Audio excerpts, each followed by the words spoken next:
নমস্কার, আপনারা দেখছেন সময় কলকাতা। টলি হলি বলি নিয়ে রয়েছে আমি সৈকত। চোখ রাখবো বলিউডের দিকে। 10ই জানুয়ারি শনিবার 52তে পা দিলেন হৃতিক রোশন, যার কাছে বয়স একটা সংখ্যা মাত্র। তাড়াতাড়ি পর্দায় ক্রিশ 4 নিয়ে আসবেন হৃতিক। ভক্তদের উদ্দেশ্যে জন্মদিনে এমনই ইঙ্গিত দিলেন তিনি। বহুদিন ধরেই এই ছবি নিয়ে নানান আলোচনা হয়েছে, বহুদিন ধরেই এই ছবি নিয়ে ভাবনা চিন্তা চলছে। এর আগে ছবি নিয়ে রাকেশ রোশন জানিয়েছিলেন, ছবির চিত্রনাট্য নয় বরং বাজেটের জন্যই ছবির কাজ এতদিন বন্ধ ছিল। এতদিনে ক্রিশ 4 এর জন্য একটা সঠিক বাজেট তারা করতে পেরেছে, সেই অনুযায়ী এবার সমস্তটা শুরু হবে।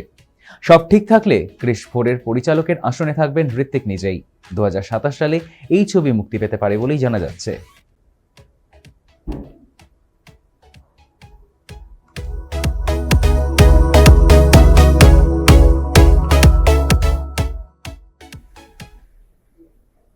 উদয়পুরের প্রাসাদে 11ই জানুয়ারি রবিবার বসবে বিয়ের আসর। তার আগে সঙ্গীত মেহেন্দির অনুষ্ঠানে নাচে গানে মাতোয়ারা গোটা পরিবার।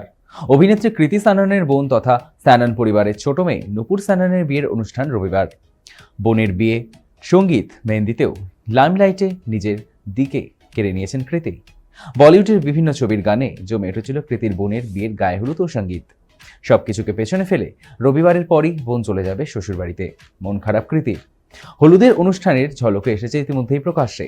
সেই ভিডিওতে দেখা যাচ্ছে হলুদ পোশাকে সাজে গায়ে হলুদের অনুষ্ঠানে নাচে গানে মেতে উঠেছেন হবু দম্পতি।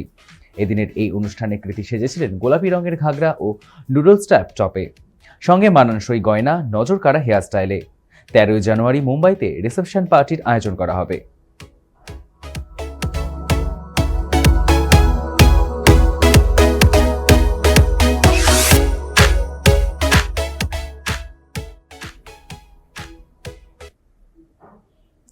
মুক্তি পেতে চলেছে উইন্ডোজের ছবি ভানুপ্রিয়া ভূতের হোটেল। এটি উইন্ডোজের প্রথম ভৌতিক ঘরানার ছবি। উইন্ডোজের সব ছবির প্রচার থেকে গান সবকিছুতেই যেভাবে দর্শকদের জন্য চমক থাকে, ঠিক তেমনটা এই ছবির ক্ষেত্রেও। সোশ্যাল প্ল্যাটফর্মে আমি বারবার গান মুক্তি পাওয়ার পর যা সব থেকে বেশি দর্শকের মন কেড়েছে তা হলো বনি এবং স্বস্তিকার হাত ধরে রাজ কাপুর এবং নার্গিসের সেই প্যার হুয়া একরার হুয়া নস্টালজিয়া ফিরে এসেছে।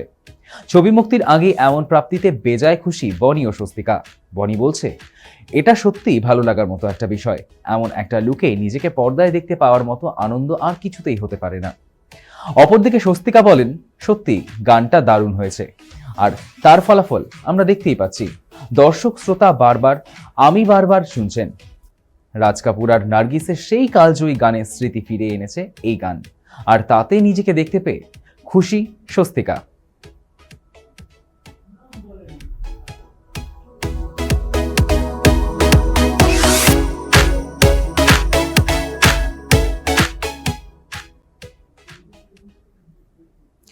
গত 19শে অক্টোবর মা হন অভিনেত্রী পরিণীতি চোপড়া।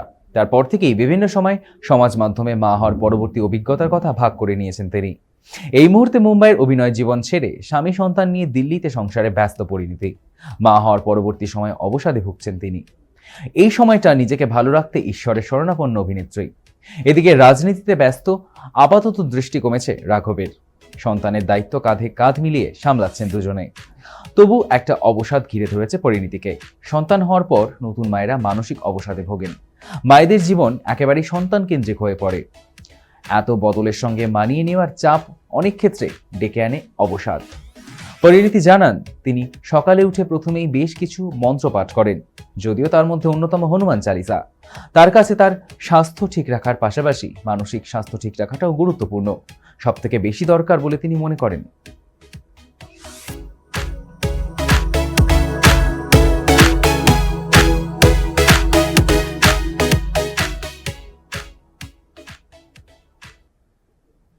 দু সালে দেবরাজ চক্রবর্তীর সঙ্গে গাঁটছড়া বাঁধেন জনপ্রিয় সঙ্গীত শিল্পী অদিতি মুন্সী।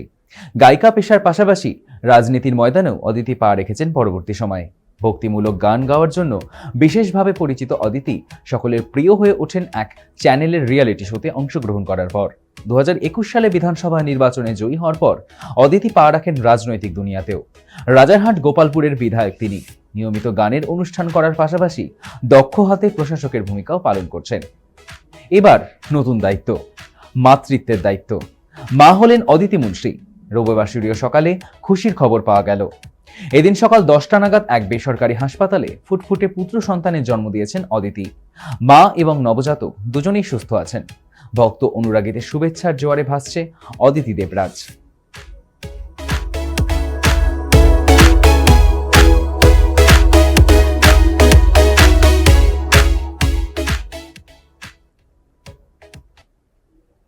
টলি হলি বলি এখনকার মতো এই পর্যন্তই। দেখতে থাকুন সময় কলকাতা, সময় বলবে সময়ের কথা।